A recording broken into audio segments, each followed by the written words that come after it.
the Coach Me podcast. My name is Nadine Stille, founder of Coach Me and your podcast host.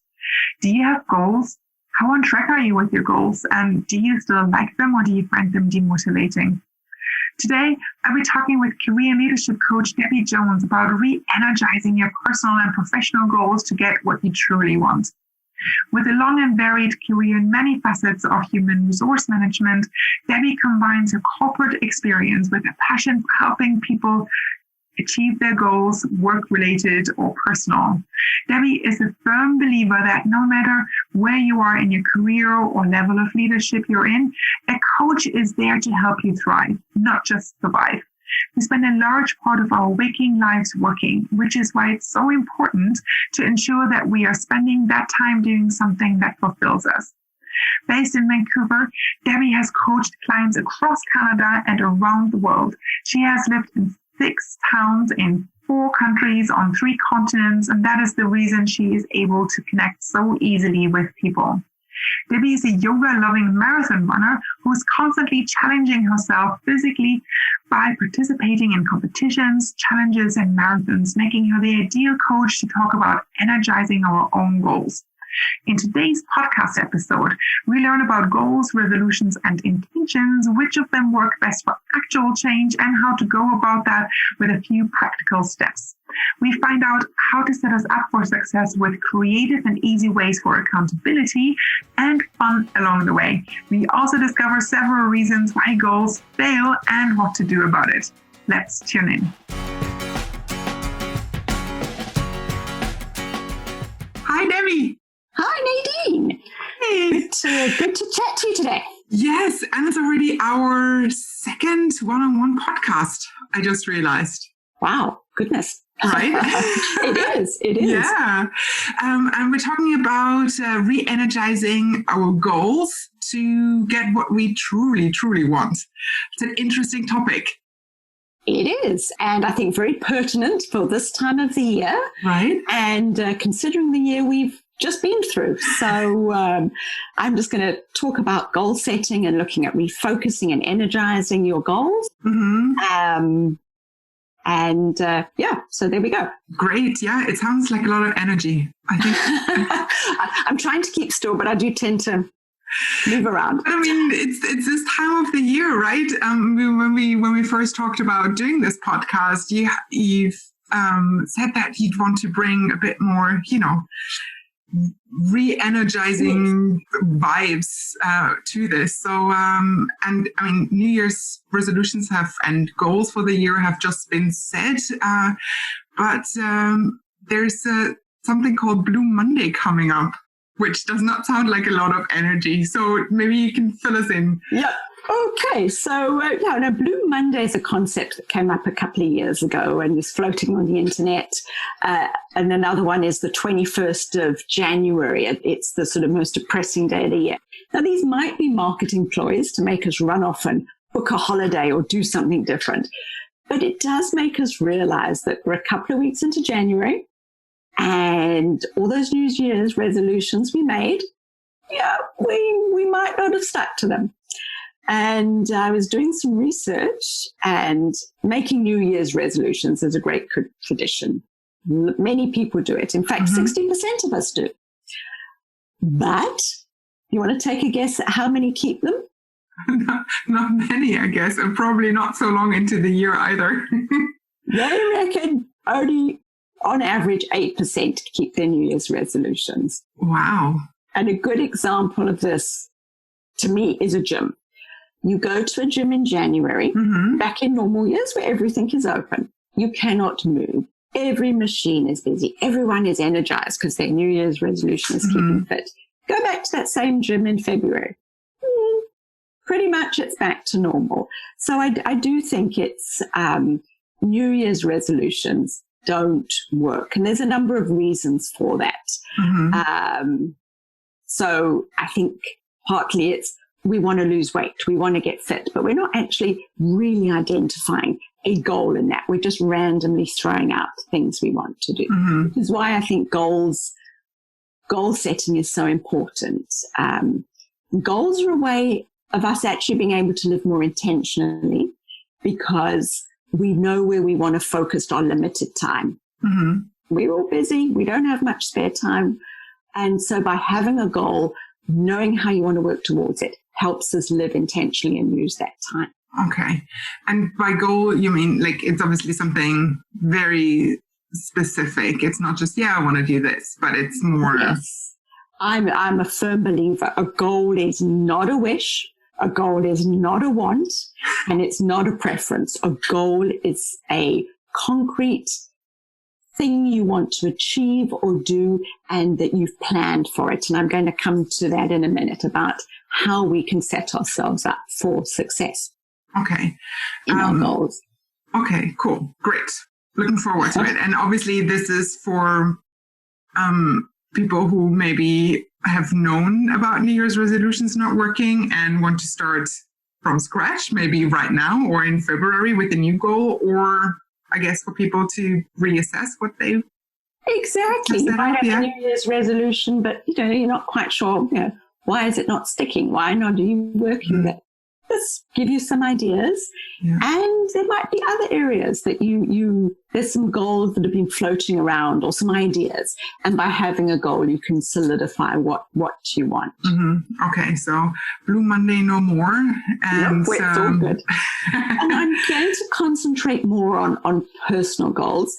All the steps that I'm going to talk about are obviously relevant in the work situation too. Mm-hmm. But in a work situation, you're looking at group goals and departmental goals and goals cascading down. There's a lot more involved. So for this chat, I'm just going to talk about personal goals. Okay, great.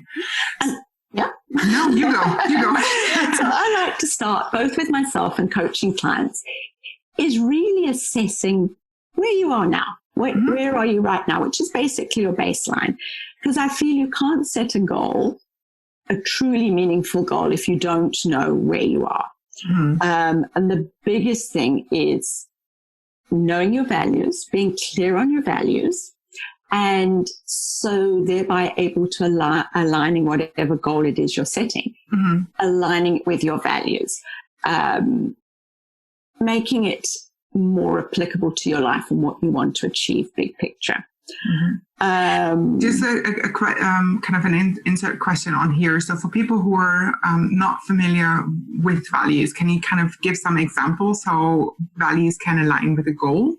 Yes. I mean, you might value your health, your career, your family, creativity, peace, community, all those sort of things are values. These are things that are really important in your life. So if, for instance, community is important or giving back, then if you have a goal that you want to do more volunteering in the community, you're more likely to stick with it because you can see how the time and effort you're putting in relates to one of your bigger life values. Mm-hmm. Okay. Great. As opposed to taking on something that doesn't align, and thereby that all that time you're taking, it's like, why am I doing this? It's not aligning with your big picture. Yeah. So to me, it's really important to be clear on what your values are, to be able to then make sure the goals that you want are in line with that. And some people don't know what their goals are, but they know they need a change. And that's why it's very good to use something like a life wheel or even a career wheel, just to see some of the areas of your life that maybe need a tweak or a change. And then you can look at goals from there. What is a life wheel or a career wheel? A life wheel is it's literally, I draw it out sometimes on a napkin. You can have a printed one, and it's just dividing your life up into 6 or 8 areas: your career, your family, your relationship, your spirituality, creativity, health, and just assessing on a scale of 1 to 10 where you are in each of those different areas. And you don't necessarily need a perfect 10, not at all, but it's nice to have an aligned life. So if they're all at 7 or so, be good. But you can see by doing that where if maybe creativity, you feel you're only a 2.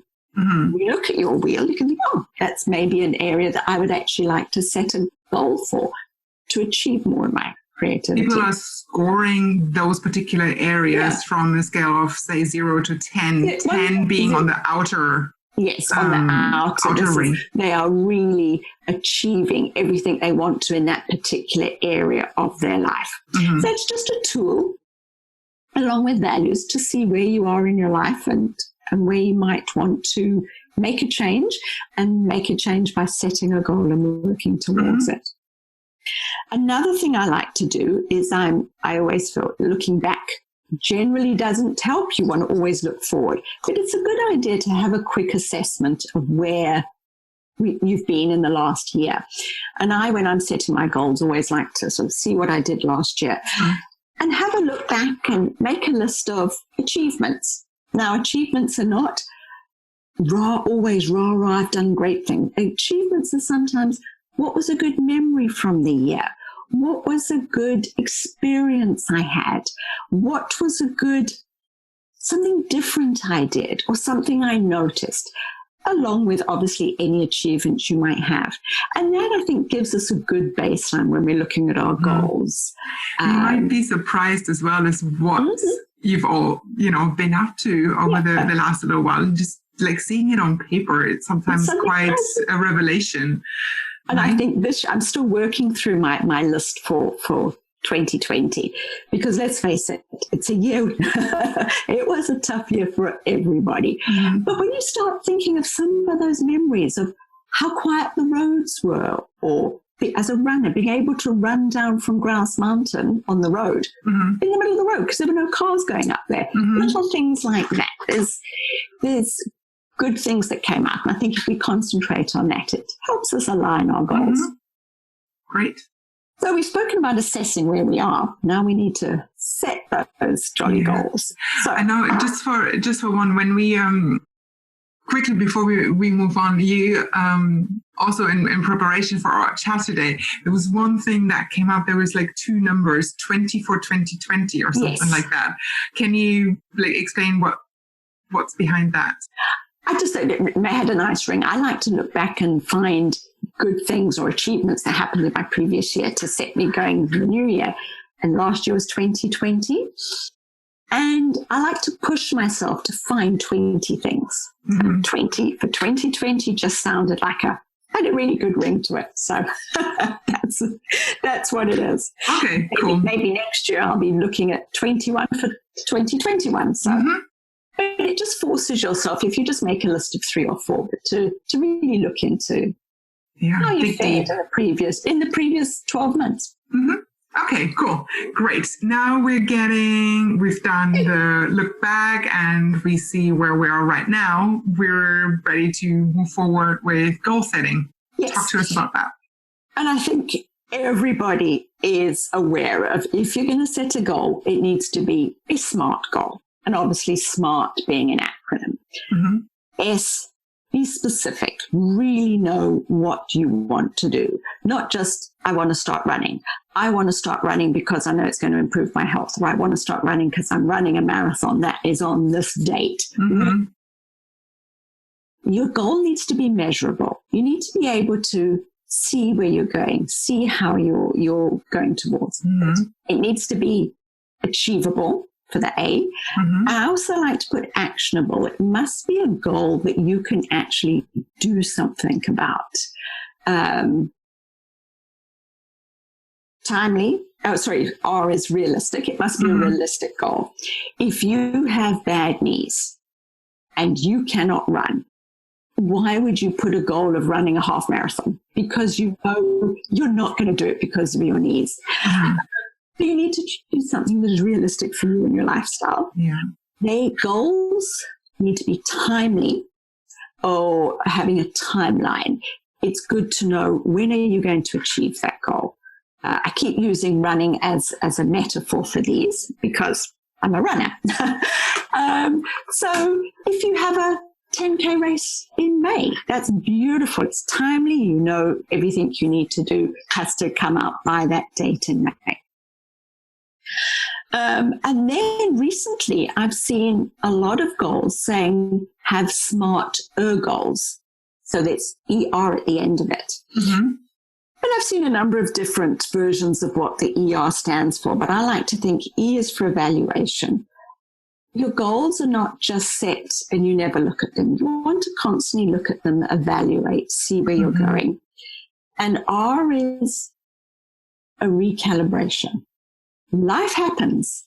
Things change.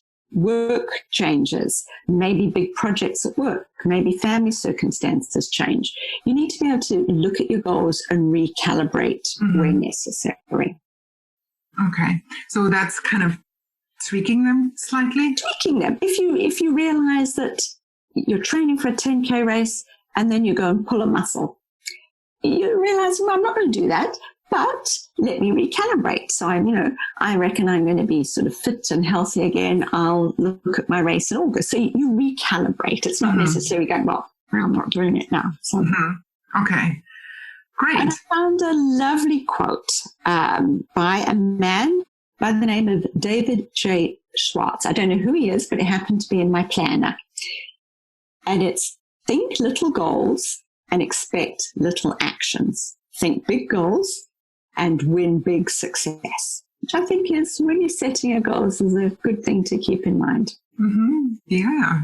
It's not just, what was the part of it? It's like achievable. The yes. A in the smart or smarter, it's achievable. Yeah. But, if you go, say, stick with the running, if you want to go for that, don't just say, I want to be able to run 3 miles. What about a 10-mile race, right? So it kind of needs to be a bit challenging as well in there. I think we need to stretch ourselves. And I think as humans, we like to see our potential and stretch ourselves. And obviously it's different for every person.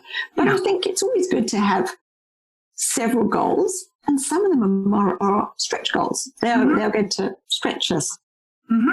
Okay. Great. So we've got the goals set up. We've got the goals set. The smarter goals. And now it's down to actually doing something. Yes. So how do we go about achieving our goals? Apart from actually sort of working towards them, I think the big thing is write them down. I'm a big proponent of write them down. By doing that, they really stick. And they help you plan. Some goals you've made are quite big, and it's like you look at them and go, how am I going to do this? So you break it down into manageable chunks. You have a plan. What are you going to do on a monthly basis, a weekly basis? What are you going to do on a daily basis, perhaps, that will lead you to reaching your goal? Tell people about your goal. If you let people know, you're going to have that sort of accountability, because you're going to have somebody who goes, hey, did you do that? They're like, hey, when are you running that race again? So it gives you that accountability. When the alarm goes off at 6 a.m. and you do not actually want to get out of bed and go for a run, it's like, oh, but I've told people I'm going to do this, so I better get out there. Identify, by writing it down as well, and planning, you'll start to identify what you need to help you.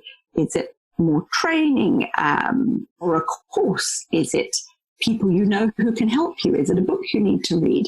So there's all sorts of things you can think about to identify what or who can help you on your road to this goal. Would you also say or recommend, once you've written it down, to kind of have it on hand? Or would you say, no, don't look at it all the time, and maybe not put it up on the fridge, because you might be like too much thinking about it, and like look at it maybe once a week? What's your personal or your coach preference? As a coach, and for myself personally, when I'm self-coaching, I have them written down where I can see them. I have them written down in my daily planner, and I have them written down, some of them, not all of them, but maybe sort of with a fridge magnet on the front of the fridge. I do think it just keeps it top of mind.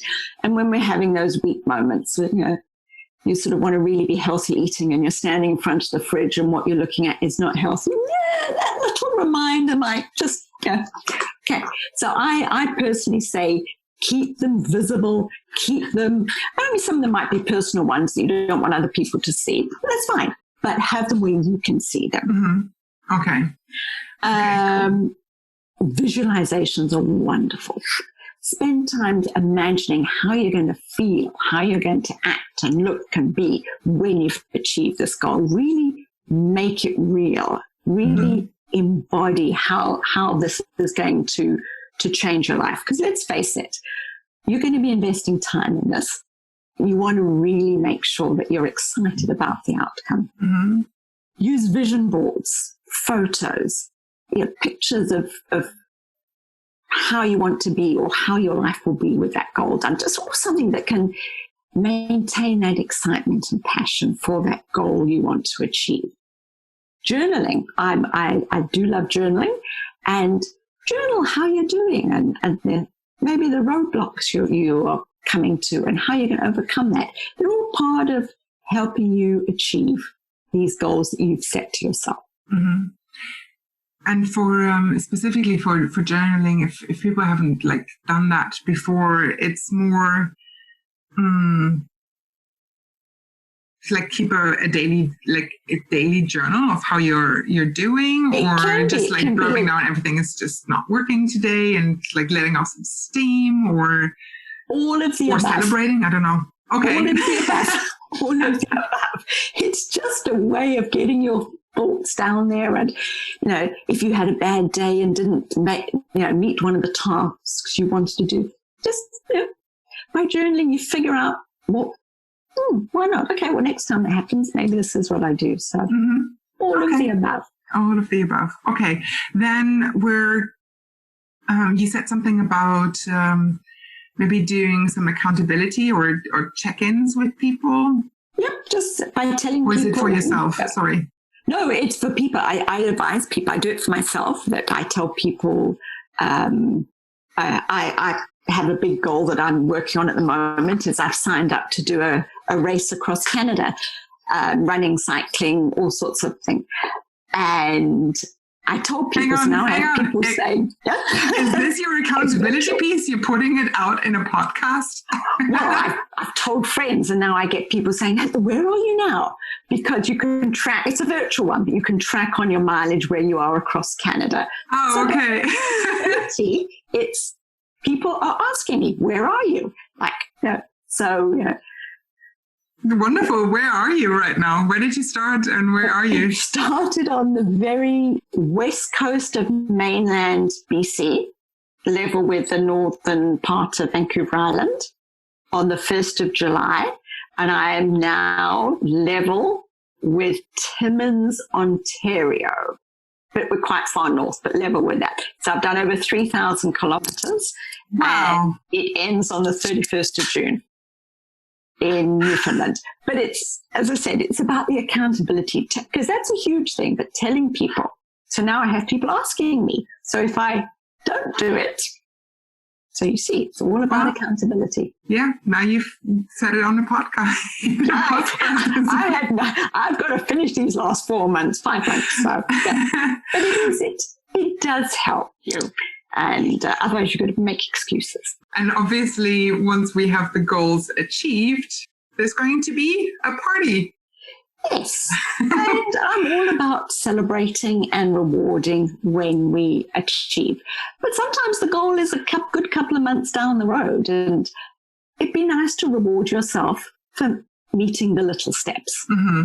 If you do a whole week of sticking to your running training plan, reward yourself with something little, whether it's a chocolate bar or your favorite TV show that you wouldn't normally have time to watch. I'm all about rewarding, because then it makes the sacrifices worthwhile. And on the other flip side, don't beat yourself up when you perhaps missed out on one of the steps you've planned and you've got all written down in your plan. Don't beat yourself up. Life happens. Just move on. Know that it's all part of a bigger picture. Don't think and we'll talk about that now when I sort of throw out a few reasons why perhaps goals fail. Don't worry if you miss a step or miss something in your plan. You can always catch up. And it's something that you can then kind of journal about, what you've mentioned earlier, maybe talk with your coach about, or with the people who, you've kind of talk to you about the accountability part as well. And it all helps to move forward and be just honest and authentic about it.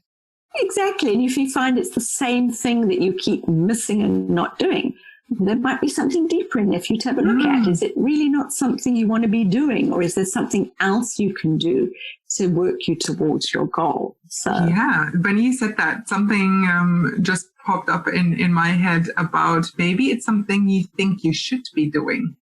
Yes. Right? Maybe I should be losing weight. Maybe I should be looking for a new job. Oh.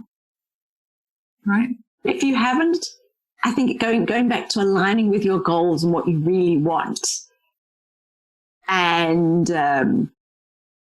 your goals are going to fail. And maybe that's why this is a good segue into throwing out some of those reasons why goals fail. And you just mentioned them. Maybe it's not a goal that you want to achieve. Maybe you're taking on somebody else's goal because it sounded good. Or, I see everybody's now going on a weight loss plan. I'm going to as well. But if it doesn't really align with your lifestyle and your values, it is going to be hard to stick to, and you're not going to stick to it because it's not something you really want. Mm-hmm. I think that sometimes with people's goals, they just, I know somebody at work who's run a marathon, so I'm going to. Without really, is this something you want to do? Yeah. Or like I said, everyone's on a healthy eating plan, but you love to cook and one of your values is really creating big, warm family meals. Well, that's not going to work for you. So you're going to fail. Okay, so what else we have? One is like taking on goals from someone else, or it's not really something you want. Yeah. Mm-hmm. Perfectionism, which sounds counterintuitive. Yeah. Because you'd think that if you were a perfectionist, you would have a goal, you would have your plan, your roadmap towards success, and you would get to it. But often perfectionists are so focused that if they miss one step in their goal, that's it. They're done. They've ruined it. They've had a chocolate. Well, their whole healthy eating plan is now done. They might as well not stick to it because they broke it and had a chocolate. So it's getting away from that perfectionism and realizing it's a journey. You are going to have stops and little rest breaks on your road trip, has it? Yeah, it's not a all or nothing type of No, it's approach. Not. Fear of failure. There are people who would rather not start anything or not try because then they won't fail.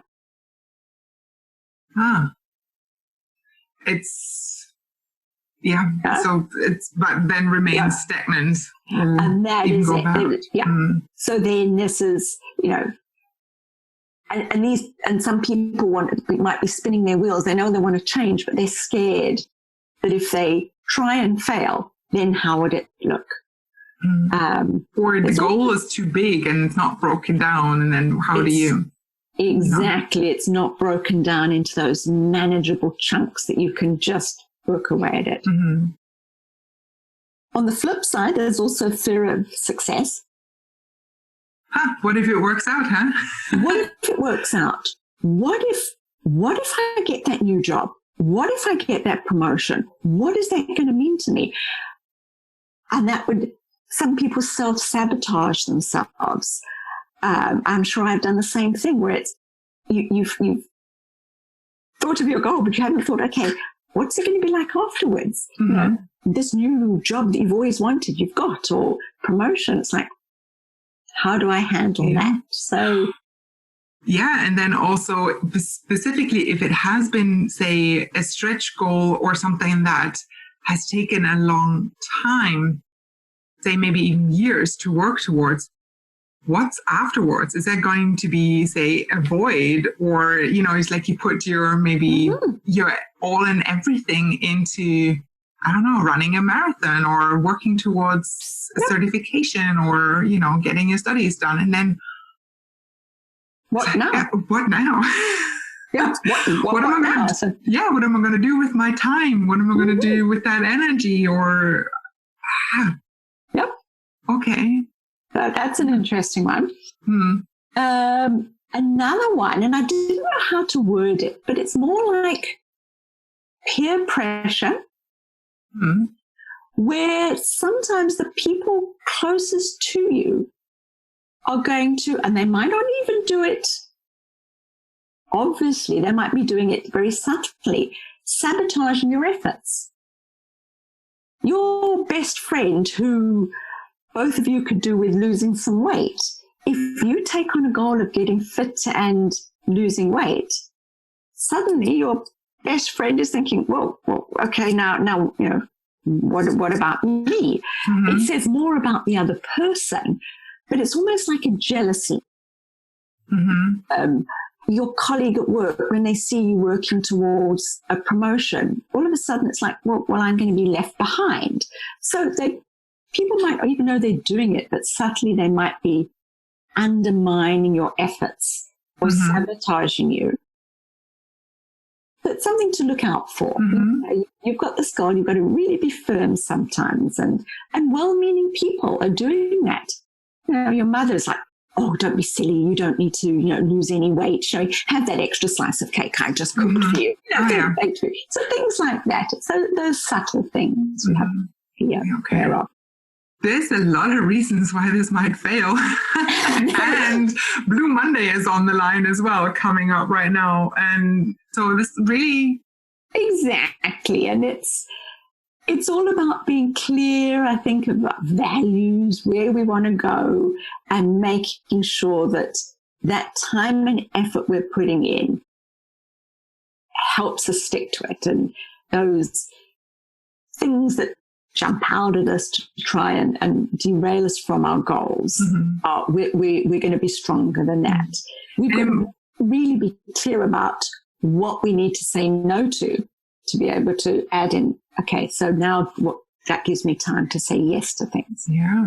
And those reasons for, say, failure and also for success, it's probably, and please correct me there, I can see it's very specific to each person. There might be more susceptible to, undermining yourself or self-sabotaging yourself in some way, rather than, I've got it all set out I know what I want and why I want it, and it's all aligned.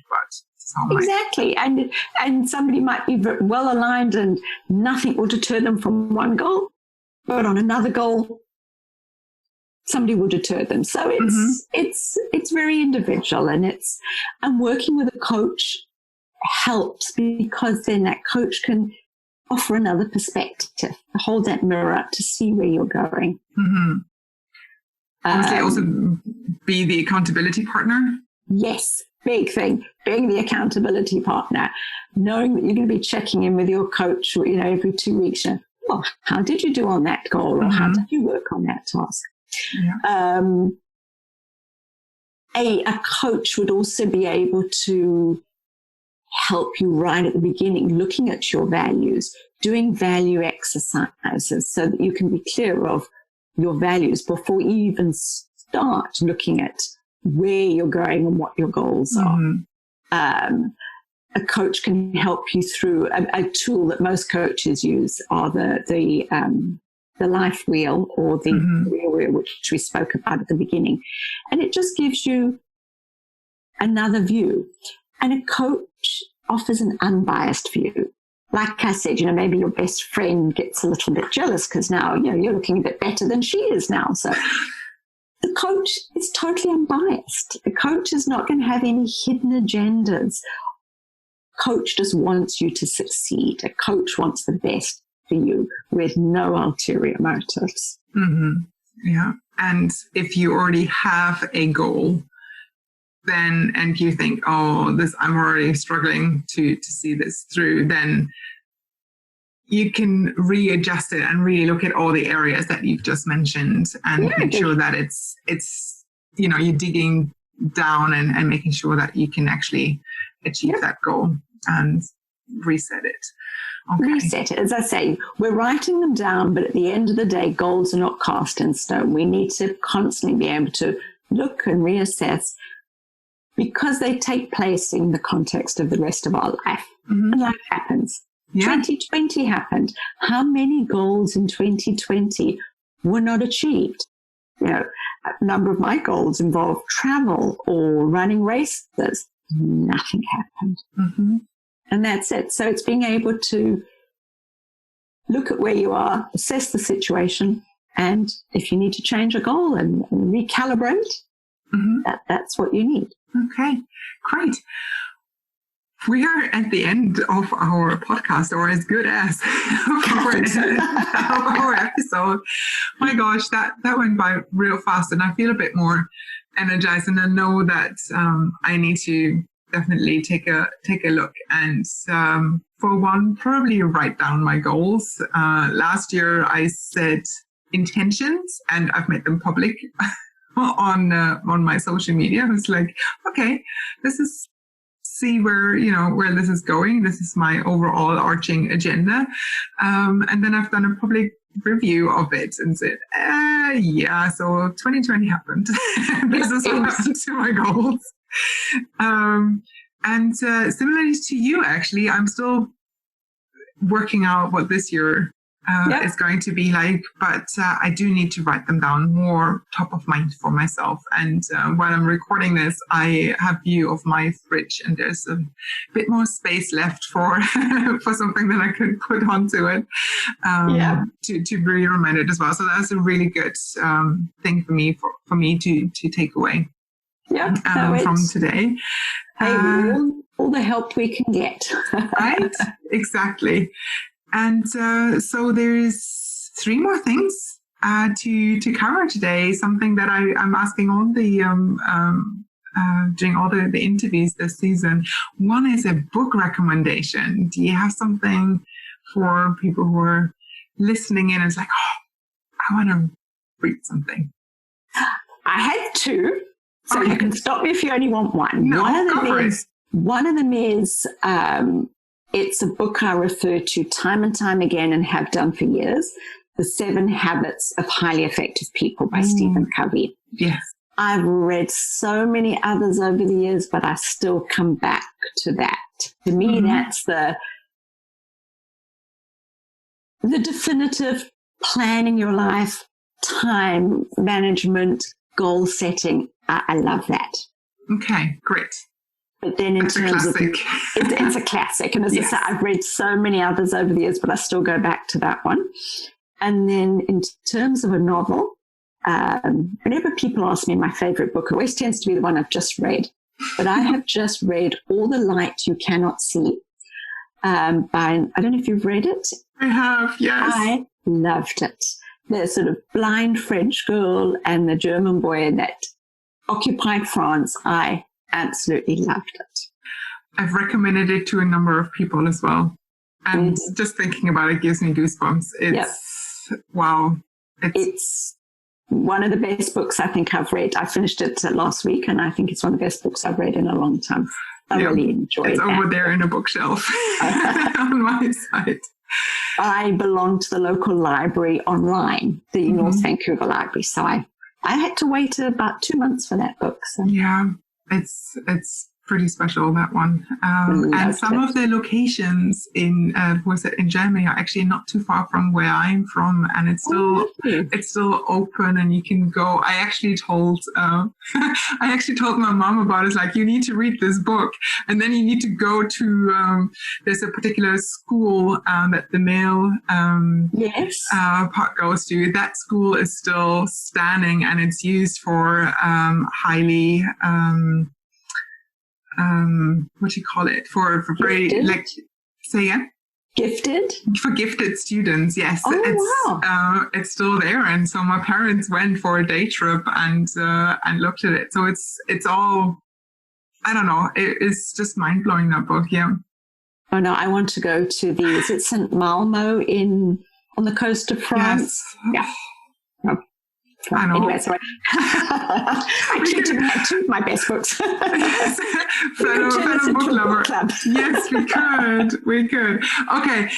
Second of those 3 questions. What's one thing on your bucket list? I have a bucket list of 100 things. I wrote it out about 10 years ago. And if I could choose, and I've ticked off quite a few, but if I could choose one now, it would be travel to Japan. I've always wanted to go to Japan. I want to go in the cherry blossom season, and I want to take part in a tea ceremony. Wonderful. That's very specific. I see why you've done this. It's a very goal-setting type of way, and I'm sure you've envisioned how this all will look like. And well, it's interesting. I find having the bucket list written down makes it easy sometimes to find opportunities to knock things off your bucket list. One of my items on the bucket list was I've always wanted to go to Hong Kong. And a couple of years ago, we were in Africa and we were looking at prices to come home, and we realized, hey, if we come back to Vancouver via Hong Kong and we can break our trip for 3 days and no extra cost. So it's like, because I knew it was something we wanted to do. So write it down, make a list. Wonderful. Last question.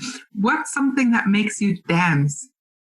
That's an interesting one. So many things make me dance. But you know what? Put a good 80s song on the radio and you've got me up and dancing. Katrina and the Waves, Walking on Sunshine is one of my get me up dancing. Put it on my sort of the radio and I'm dancing away. Yes. So how does it go again?